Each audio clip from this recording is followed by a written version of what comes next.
They dreamed of tomorrow, but tomorrow got here first. In the realm of science fiction, every frame is a wager on the unknown. Filmmakers gamble their visions against the ticking clock of technological progress, hoping their imagined futures will still feel bold by the time they reach the screen. But sometimes, the world moves faster than fiction. A film that once dared to look ahead suddenly looks embarrassingly behind. What happens when a sci-fi movie arrives late to its own future, when its central technology has already been outpaced, disproven, or simply rendered irrelevant by real-world breakthroughs? These aren't just artistic misfires, they're cinematic fossils, born outdated, mocked by the very reality they tried to transcend. Studios grow silent, marketing campaigns stall, audiences shrug or worse, laugh, and the film quietly vanishes into the cultural fog, too awkward to celebrate, too expensive to forget. This episode is a graveyard tour of those forgotten futures. 15 sci-fi films that were obsolete the moment they premiered. Some missed the mark by inches, others missed by light years. But each one serves as a tragic reminder. The future waits for no one, not even the people who try to invent it. Let's open the vault. 1. The Lawnmower Man, 1992. He entered the virtual world, but reality left him behind. Few films capture the sci-fi optimism and failure of early VR, like The Lawnmower Man. Originally a Stephen King short story, the film became an entirely different beast. A tale of a simple-minded gardener transformed into a godlike entity through experimental virtual reality training. At release, the film's computer-generated sequences were marketed as revolutionary. Audiences were promised a look into true cyberspace. What they got were jarring, pixelated animations, more reminiscent of educational CD-ROMs than alternate realities. The VR tech on display gloves, helmets, floating polygon worlds felt flashy in trailers, but painfully artificial in context. Worse, the science behind the transformation was never coherent, relying on metaphors rather than mechanisms. As real-world VR continued to evolve, eventually leading to Oculus, Vive, and seamless 3D rendering, The Lawnmower Man remained frozen in time. A film so determined to visualize the future that it became a monument to what the future quickly discarded. It wanted to expand minds. Instead, it became a cautionary tale of sci-fi outpaced by speed itself. 2. Circuitry Man, 1990.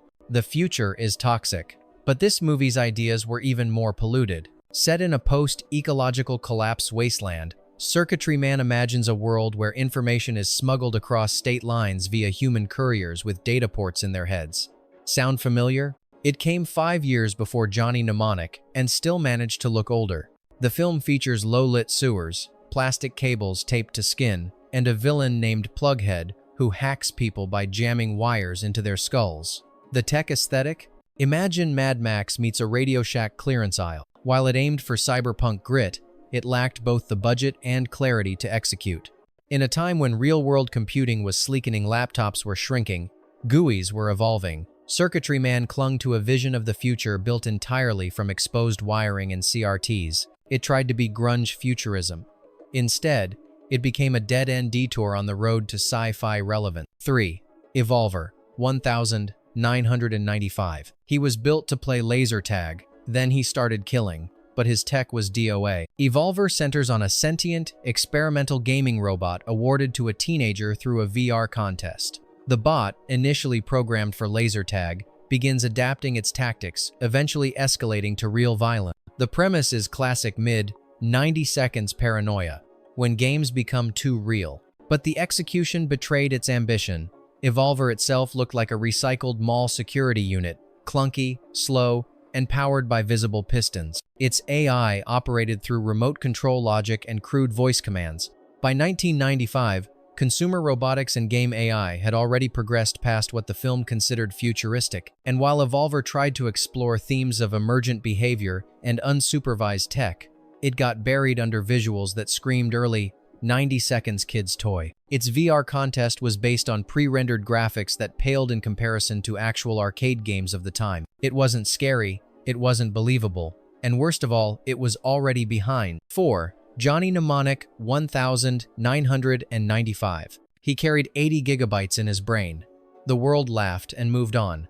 Based on a story by William Gibson, Johnny Mnemonic follows a data courier, Keanu Reeves, who physically carries sensitive information in a brain implant. In 1995, this was meant to be a radical look at information overload, corporate warfare, and the commodification of memory. But the film's biggest liability was timing.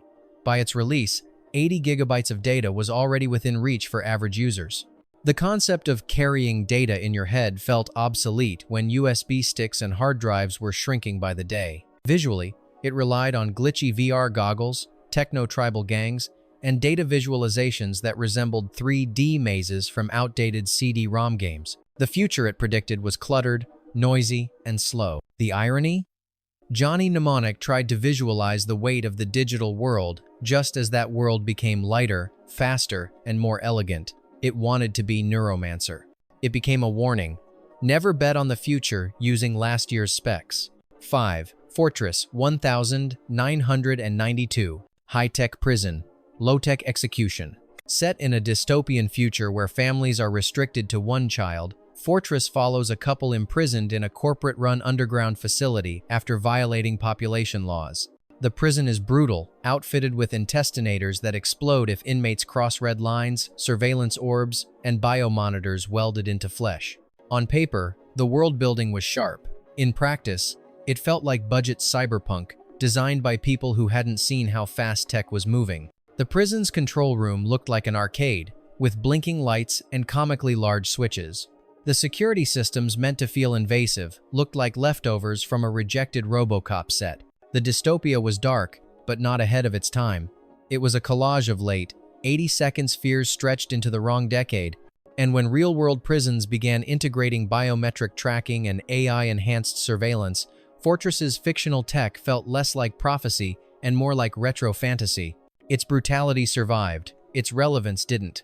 6. The Net 1995. She discovered the dark side of the internet just as the internet left her behind. In The Net, Sandra Bullock plays a systems analyst whose identity is erased by a cyber conspiracy. It was one of the first major films to tackle themes of online anonymity, data manipulation, and digital surveillance. At the time, it felt like a warning, but by the time it reached audiences, it already felt like a lecture in last year's tech. The internet was evolving rapidly in 1995, and the net treated it like a mysterious underground society navigated through clunky GUIs, cryptic logins, and floppy disks. Hackers were shown tapping furiously on keyboards, while Java-based firewalls glowed red on oversized monitors. Its villains were shadowy corporations with vague control over online databases, but its portrayal of cyberspace looked less like a network and more like a high school computer lab with mood lighting. What was meant to be cutting-edge paranoia turned out to be visually primitive. And once real-life scandals like Yahoo breaches, the Patriot Act, and WikiLeaks emerged, the net felt almost quaint. The film's core fear that the web could erase you remained prescient. But its tools? Already forgotten. 7. Memoirs of an Invisible Man 1992. When invisibility becomes a joke, the tech isn't the only thing that disappears. This film starred Chevy Chase as a man rendered invisible after a lab accident involving a microwave tower and particle generators. What could have been a haunting story of isolation and perception instead leaned into tonal confusion. Was it a thriller, a comedy, a slow-motion tragedy? More importantly, the invisibility effects, once considered cutting-edge, were already being outdone by Terminator 2 a year earlier. The scenes relied heavily on green screen tricks, floating clothing, and glass footprints. It felt like a tech demo caught in a feature-length body. Audiences didn't buy it. Not the science, not the tone, and certainly not the execution. By 1992, invisibility wasn't shocking, it was expected to be seamless. Memoirs didn't vanish because of its story. It vanished because its imagination lagged behind its ambition. 8. Rollerball 1975. Remake in 2002. Violence sells, but only if it doesn't look like a glitchy broadcast from 1971. In a corporate-controlled dystopia, a brutal sport called rollerball is designed to suppress individuality through orchestrated violence. The original Rollerball, 1975, had grit, teeth, and social commentary. But the 2002 remake, intended to update that vision, made a catastrophic miscalculation. It leaned on cyber aesthetics that were already dying. The futuristic presentation was bogged down by green-tinted night vision, pixelated overlays, and music video editing techniques that screamed 1,999. Worse, the sport itself looked like a hyperactive version of arena wrestling, undermining the original's political weight. Technology had changed. Viewers had seen The Matrix. They'd seen Minority Report. Rollerball, 2002, looked like it was filmed in a warehouse, wired to a Windows 95 PC. It tried to reboot the future. Instead, it short-circuited its own relevance. 9. Runaway, 1984. They built robots to serve us. They forgot to update the future. Directed by Michael Crichton, Runaway unfolds in a near-future world where malfunctioning domestic robots pose deadly threats. Tom Selleck plays a cop specializing in neutralizing these rogue machines, facing off against Gene Simmons as a villain, armed with heat-seeking robot bullets and mechanical spiders. It sounds thrilling, but there's a problem. None of it felt futuristic, even in 1984. The film's robots looked like repurposed vacuum cleaners. Its advanced tracking devices resembled remotes with blinking lights. The tech was all boxy plastic and beeping panels, already outdated by the time it hit theaters. What truly doomed Runaway was its proximity to The Terminator, released that same year. Cameron's vision of AI was lean, brutal, and terrifying. Crichton's was clunky, slow, and strangely quaint. Audiences didn't need speculation about near-future robotics. They were already watching machines that could hunt you down through time. Runaway tried to warn us about automation, but in a year when the future suddenly had muscle and menace, its threats felt like toys left on the floor. 10. Colossus. The Forbin Project, 1970. It warned us about AI, but the world wasn't listening yet. In Colossus, the US government creates a massive supercomputer to manage its nuclear arsenal. It quickly gains sentience, links up with its Soviet counterpart, and demands total control over humanity. The plot is chilling, the pacing is clinical, and the AI's logic is terrifying in its coldness. But even in 1970, the film's technology felt like yesterday's newspaper. The supercomputer is a wall of blinking lights, magnetic tapes, and mechanical clatter. Communication with Colossus occurs through typewritten slips of paper.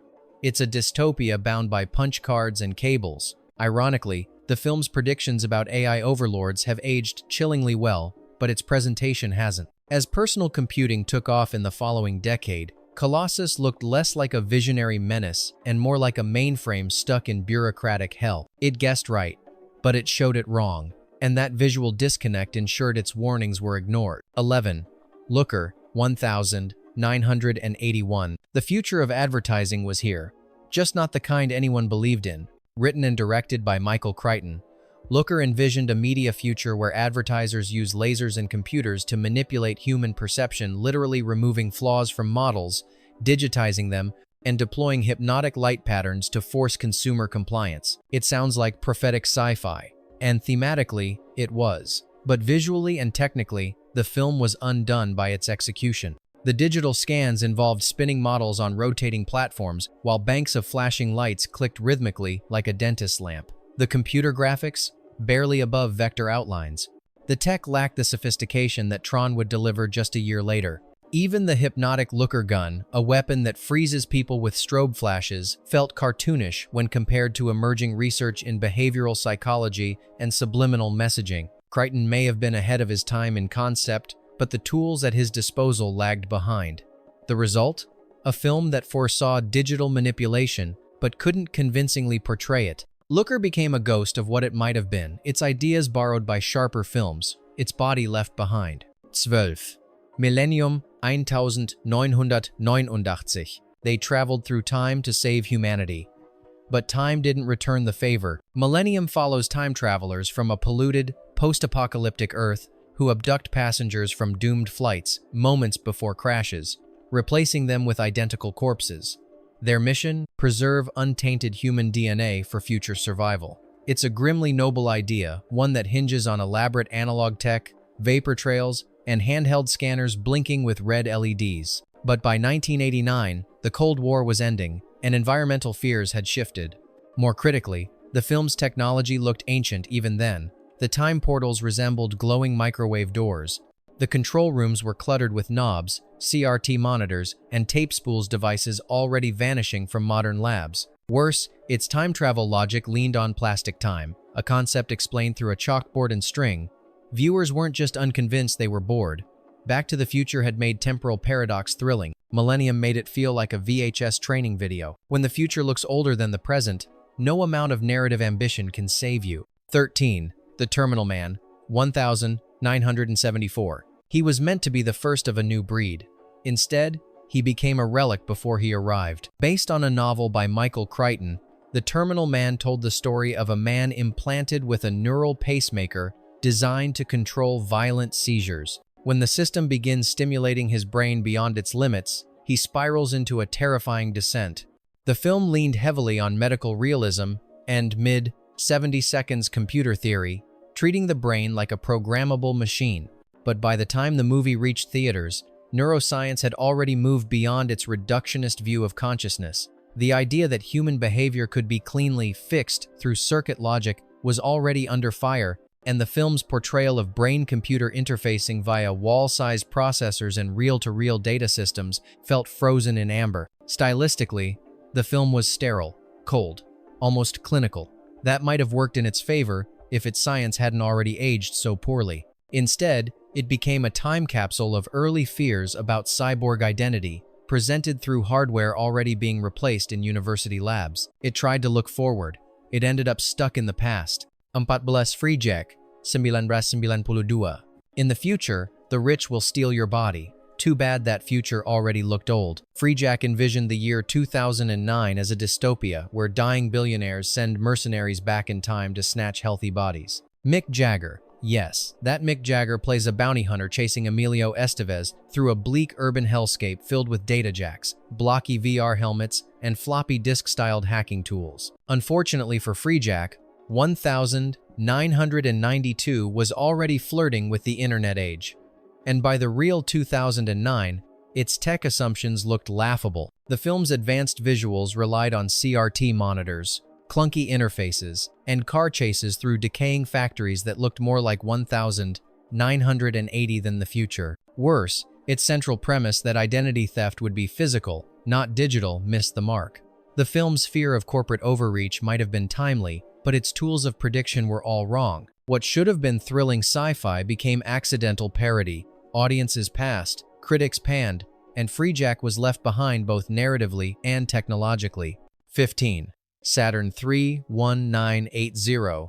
It promised the future. It delivered a malfunctioning pile of wires. Set on a remote research outpost orbiting Saturn, Saturn III imagined a world where human labor would be replaced by towering, humanoid robots programmed via direct brain interface. The result? Hector, a clunky, headless metal beast powered by the unstable mind of a jealous technician. The film's central horror lay in its vision of artificial intelligence gone mad through emotional corruption. But by 1980, audiences had already met HAL 9000 Inches, 2001, A Space Odyssey. They'd seen Alien's sleek terror and Star Wars droids that felt more human than humans. Hector, in contrast, lumbered across the screen like an animatronic leftover from a scrapyard. And the film's attempt to dramatize brain-to-robot neural linking felt embarrassingly crude in a world where personal computers were already becoming household items. Critics ridiculed its outdated effects and stiff pacing. Viewers never came. What could have been a chilling meditation on synthetic emotion became a time capsule of tech anxiety, rendered obsolete by better, sharper nightmares that came before. Bonus fact: Slipstream, 1989. Before it could fly, the wind changed. In Slipstream, the world has been reshaped by a mysterious atmospheric disaster that wiped out most of civilization. What's left is a narrow, high-altitude air current, the slipstream, where survivors navigate the skies in gliders and prop planes, avoiding the wastelands below. The cast? Mark Hamill as a bounty hunter, Bill Paxton as a drifter, and even a young Ben Kingsley. On paper, it had potential, but the film's imagined future was already in the rearview mirror. The tech leather-bound dashboards, propeller engines, handheld radios felt closer to the Rocketeer than science fiction. Its environmental message was ahead of its time, but its visuals dragged it down. The aircraft looked cobbled from junkyards, the cities were bare scaffolding, and the story unfolded like a western in disguise, complete with dust, minimal electricity, and a vague sense of mysticism. Audiences in 1989 had seen Blade Runner, Aliens, The Abyss. They were watching digital worlds take shape, not faded wind tunnels. Slipstream wanted to soar, but it brought paper wings to a jet age. Its box office crash was inevitable. Even Mark Hamill's presence couldn't save it. Time had already passed it by, and the slipstream carried it out of memory. Futures fade. But what about the ones that never arrive? These films remind us that vision without timing is a gamble few can afford. But which of these cinematic relics still deserve another look? Which one failed because of the world and not the work? Tell us. Which obsolete sci-fi film do you think was simply too early for its time?